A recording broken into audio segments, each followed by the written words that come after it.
Hi there. One of the main features of 4POS for liquor stores specifically, but could also be used in many other businesses, is what we call consignment stock.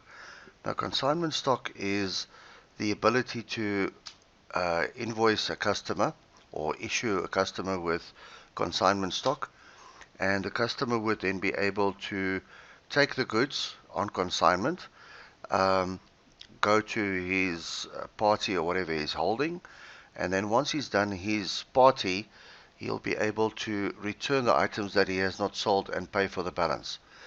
So the benefit of that for the customer is obviously not to pay for the whole amount first of all, and then return some items and get a credit for it.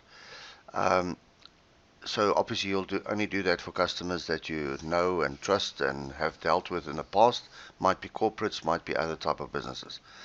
So to get to the consignments sale, what you will do is press Alt F12 on the keyboard, which is the default again. To get to the alternative menu, you'll select consignment sale, and then type in the customer's details. Okay, so I'll just say uh, Mary Blige or whatever.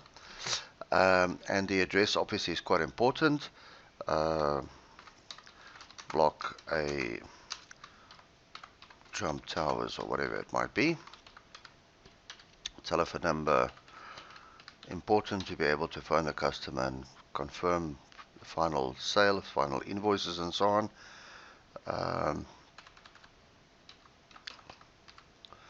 Okay, and then we'll proceed. And now what you'll physically do is just ring up the items that the customer has taken. So I'll say 100 Pipers whiskey, they're taking a case. I don't know if I've got Johnny Black on here. No. Alright, so never mind. Let's just go through and say the products that I do have. I'll take a case of these, some of that, and we'll say, argument's sake, some beers. We've got some Amstels there, and again you can change it and say they're taking 5 cases of any of all products. Let's just add a castle there. Sorry, castle. Okay, and I see that one is just a single. That's not what I want, so I'll press F8 for void that line. And let's just go and ring up, argument's sake, castle light. Same problem. Okay, doesn't matter. Let's just say they're taking 12 of those. Okay, so that will be your items that they're taking on consignment. Again, at the bottom of the screen, you'll see clearly that it states as consignment. Once you've done with your ringing up of your items, you'll press the finalizing button, which is, argument say, cash sale for in this example. It'll prompt you to say, do you wish to complete the consignment sale? In my case, yes, obviously I'm done. I want to complete it. It will then print for me a receipt to say what the consignment sale is. You'll see the totals of this invoice or receipt then is 0, meaning that nothing has been charged as yet.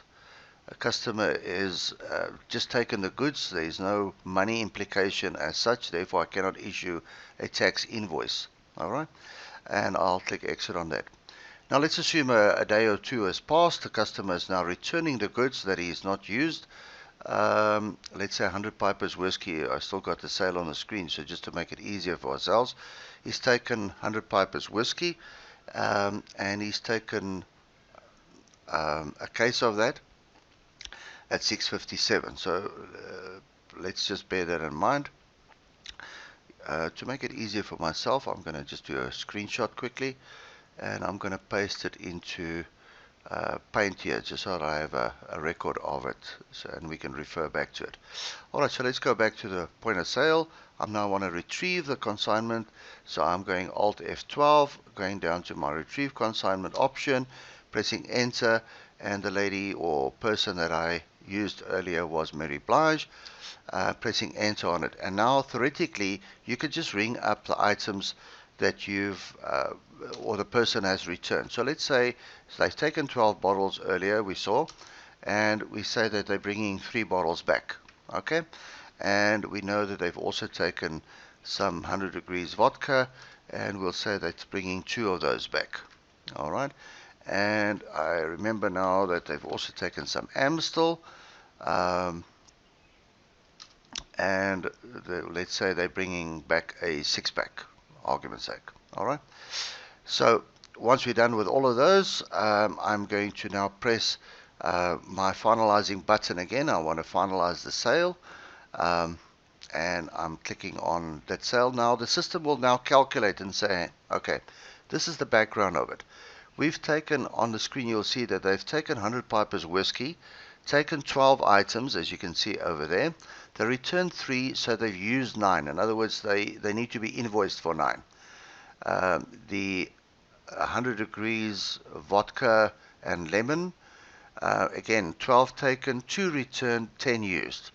The 1904 tobacco item, taken 5, used 5. They haven't returned any, so therefore it's that. It must be invoiced.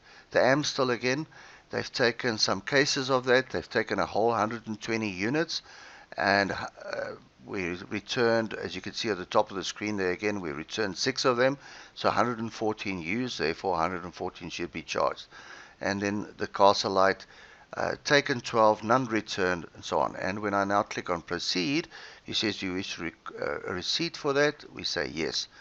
And the system will now go and calculate exactly the quantities as we saw earlier, and they will invoice then at the appropriate prices. Now, if you now go and calculate the prices and so on, you'll actually see that the system has now calculated for you here the cases that were taken. Let's take the Amstel now. Originally we took out 5 cases of Amstel. So this was the original sale of Amstel, over there. You can see that there's 5 taken there. So if we go back to the point of sale, they've actually invoiced the customer now, or the system has invoiced the customer for 4 cases of that, because you need to give the customer the benefit of the better price, as well as a 12 pack of Amstel, in other words a dozen, and then 1 6-pack, and it will calculate it all at individual prices.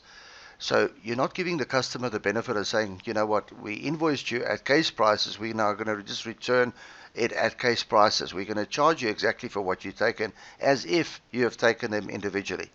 And now the bill comes up to 1,600 Rand or dollar, or whatever currency you're working in, and the VAT and everything else calculated properly. Perfect example of a consignment stock, easy manageable, easy to do. Invoicing nice and clear, and obviously you can now go and print this invoice for your customer in A4 format or whatever receipt format that you need. The customer can make the payment and the transaction is completed. Nice service for your customer if they have parties and Christmas functions this time of the year. It's October at the moment when this video is made, so it's a nice feature to start using in your business for those Christmas functions or holiday season functions that you might have. Enjoy consignments.